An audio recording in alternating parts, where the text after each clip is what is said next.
How to get the most from your retirement plan.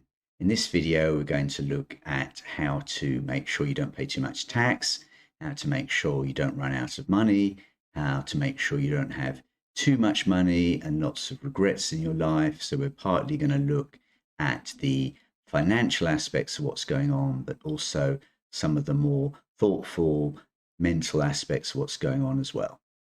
We're going to use a retirement calculator spreadsheet to demonstrate some of the examples. So you might think a retirement plan like this one is pretty good because it goes from the bottom left to the top right. You don't run out of money. Seems like you'd have quite a worry-free retirement. And that is true, but you're really leaving too much money on the table. You're probably going to wake up age about 85 and think, wow, there's all these things I could have done. I could have opened up my own restaurant and wouldn't have mattered so much if I'd have lost a bit of money on it, but at least I would have given it a shot. I would have done more things with my life and really reinvented myself, maybe after leaving a corporate role. So in some ways, a retirement plan like this isn't necessarily what you want. You could do things like give away some of your money in later life. You could like put money into your children's pensions and things. So you're not leaving this huge lump sum when you're very old and can't really spend it properly. And then the opposite would be a retirement plan that runs out of money and you think, well, this isn't too good because the person ends up kind of bankrupt. But that might not necessarily happen because you'd probably vary your expenditure according to how the stock market's treated you and how you saw your bank balance. So you wouldn't necessarily just spend yourself into a big black hole. Then also you might have assets that you could realize. You might be able to downsize your house, for example. And at least with this sort of retirement plan, you've hopefully spent your money wisely on things that really brought you true happiness in life. And so you wouldn't have any real regrets later on. But what if you hate planning? What if you put together a list of things to do over the holidays and do nothing and feel worse than you did before you had the stupid list? Well, I think that retirement planning is different. It's all about spending money until a certain threshold is reached. And if you use a coach like myself, that can really help to bring clarity to the whole process. And I think in retirement planning is an enabler to do the things that you really want to do in life. And because of that, it's actually really interesting. So retirement planning is partly a mathematical problem. You use things like 4% rule, spending 4% of your wealth.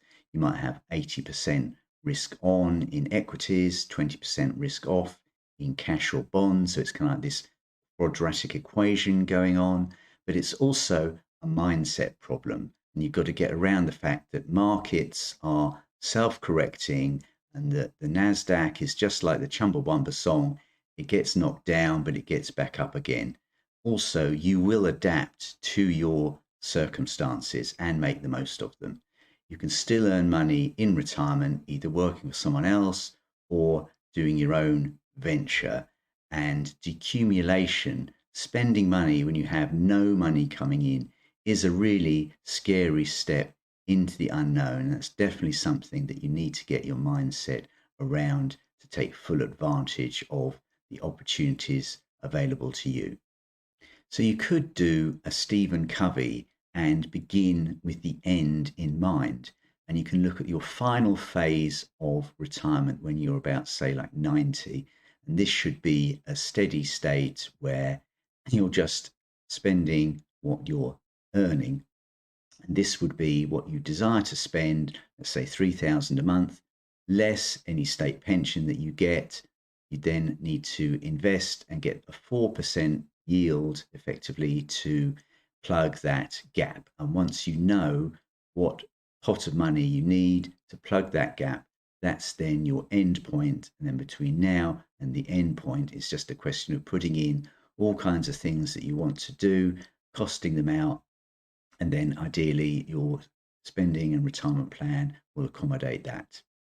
Retirement planning actually needs preparation in the 5 or so years before you retire, particularly around the mix between ISA and SIPP. If you have too much money in your ISA, then you will be paying lower tax in retirement, but you're probably not tax optimized over your lifetime, and you probably paid too much tax in employment.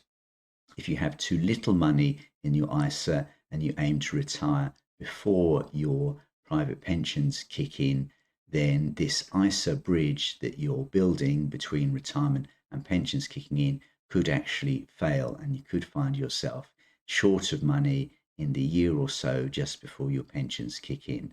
And you could also find yourself maybe having to invest your ISA into cash or near cash assets because you're so desperate for a guaranteed return on it, and that wouldn't be optimal either. Successful retirement planning needs to have a balance of funds between yourself and your spouse.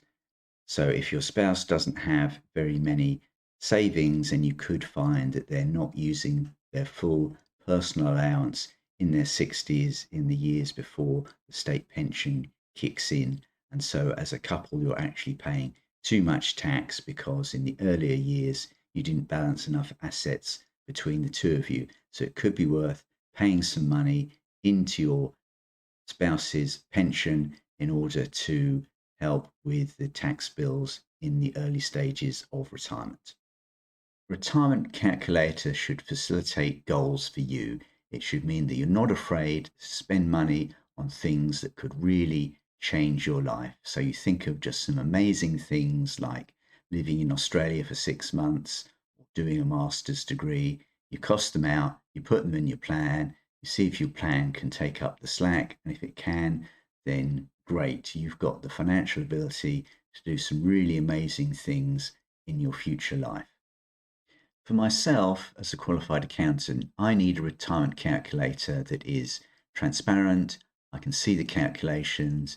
It's not a black box, and that gives me confidence in what is going on. And that's why I don't like things like Voyant, and why I built my own spreadsheet. And the spreadsheet is fully customizable, so it's only really limited by your imagination as to what you can achieve from it. Selecting the right pension drawdown strategy in retirement is an important part of your plan. So here we've got UFPLS, where the 25% tax-free part of your pension is taken at the exact same time as the 75% taxable part. So we're delaying taking the tax-free pension for as long as we can. And the issue with this is that you are paying a higher tax bill earlier in your life, and the possibility is that you could pass away and still have unutilized tax-free cash within your pension. So sometimes for some smaller pension pots, then UFPLS might not be a good retirement planning strategy. And here is flexible access drawdown, where you can take the tax-free cash a lot earlier on in the process.